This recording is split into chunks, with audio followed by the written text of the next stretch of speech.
All right, so we're coming up on 20 years since the last Raiders playoff victory, and I thought, like, why have the Raiders been mediocre for so long? Why has it been this way?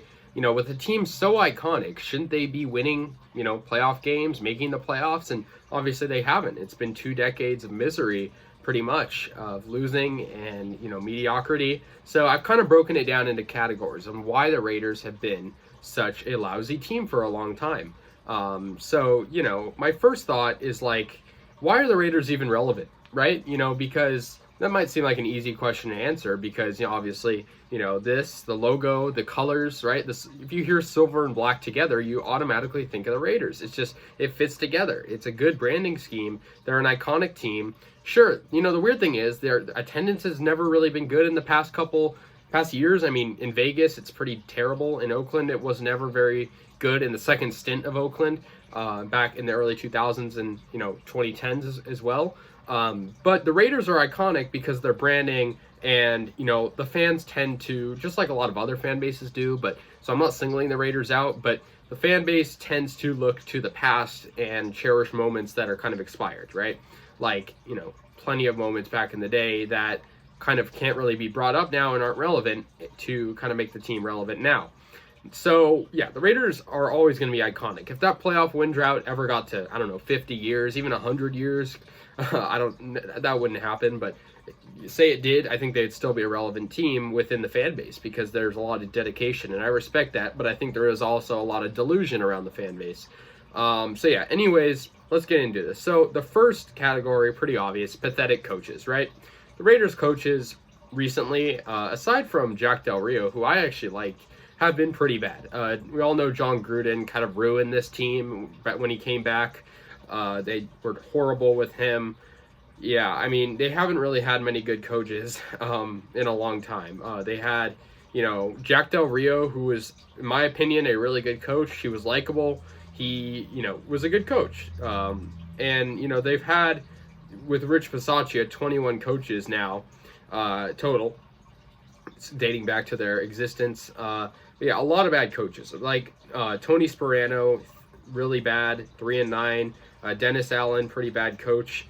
A lot of bad coaches, right? Tom Cable, not a very good coach. Lane Kiffin, these are all losing coaches.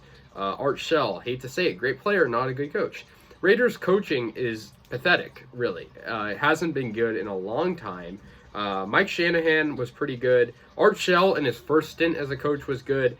Tom Flores, obviously a great coach, but that was back in the day of the LA Raiders mostly, and they haven't had many good coaches in the second Oakland Raiders stint. John Gruden was good in his first stint, but I don't know. He's obviously fallen off. He's not a coach anymore for obvious reasons.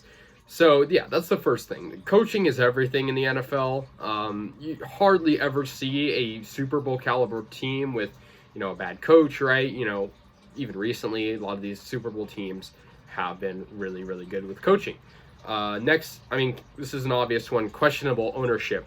And I'm talking about Al and Mark Davis, but more on Mark Davis. Let's talk about Al first, right?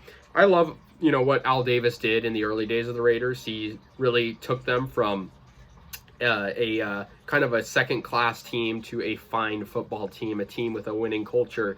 I'm talking in the 70s, 80s, right? And then I feel like he expired himself, so to speak, right? He went a little crazy in the 2000s, drafting questionable players, and I'll get to that in a moment. He has a legacy. I'll always respect the great Al Davis, but I also acknowledge a lot of the bad things he did as a owner, as a general manager.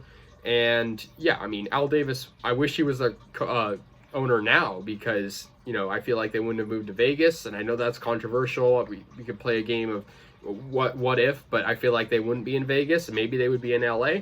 And then we go on to Mark Davis, who has just been horrible. He's been the owner for 10 or so years now, since Al Davis's passing, and he's been terrible as the owner. The Raiders have went from an average team, below average team, to just absolute dumpster fire under him, and it's because of his coaching. He's the one that picks the coaches ultimately, right? So he's part of that. It's a domino effect. So when I talk about bad coaches, I'm really talking about bad ownership too.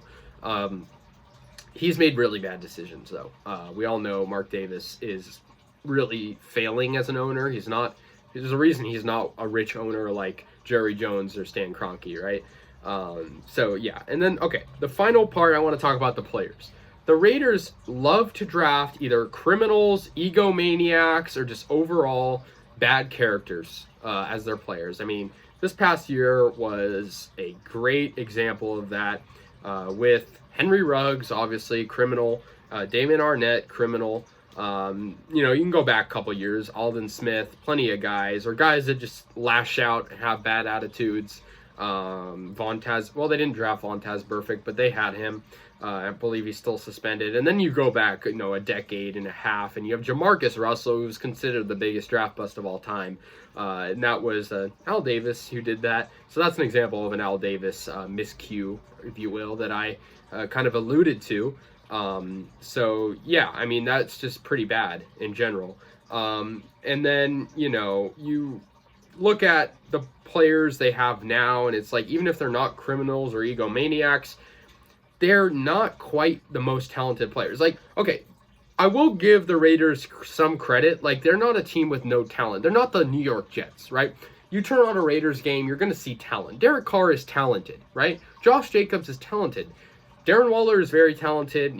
There's a threshold, I feel like. But then you have guys like okay, Derek Carr is a good example of this. He's talented, but he's not exceeding the threshold of elite, right? And that's what you need to win a Super Bowl or even make the playoffs, right?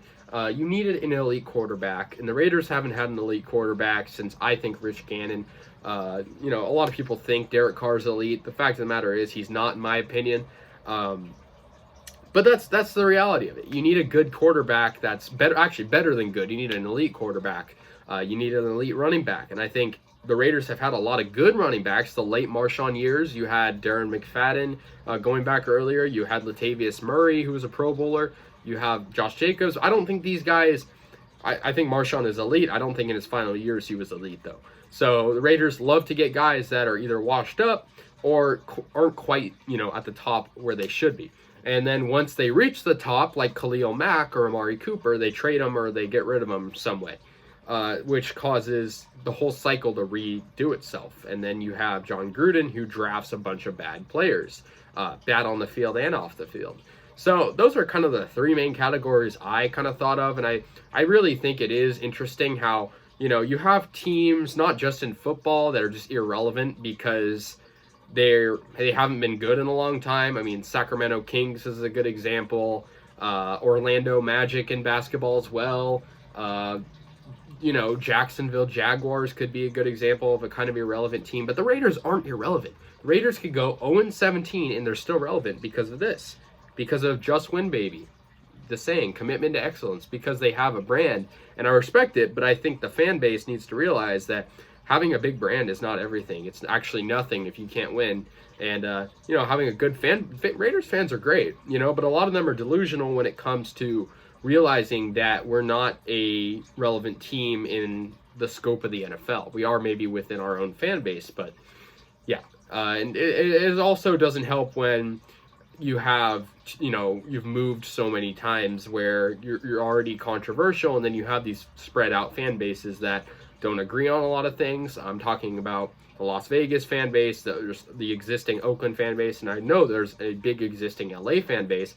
And I know recently with the move to Vegas, there's been a lot of butting heads because, well, let's just say the Las Vegas fans don't really have the same outlook as the Oakland and LA fans do.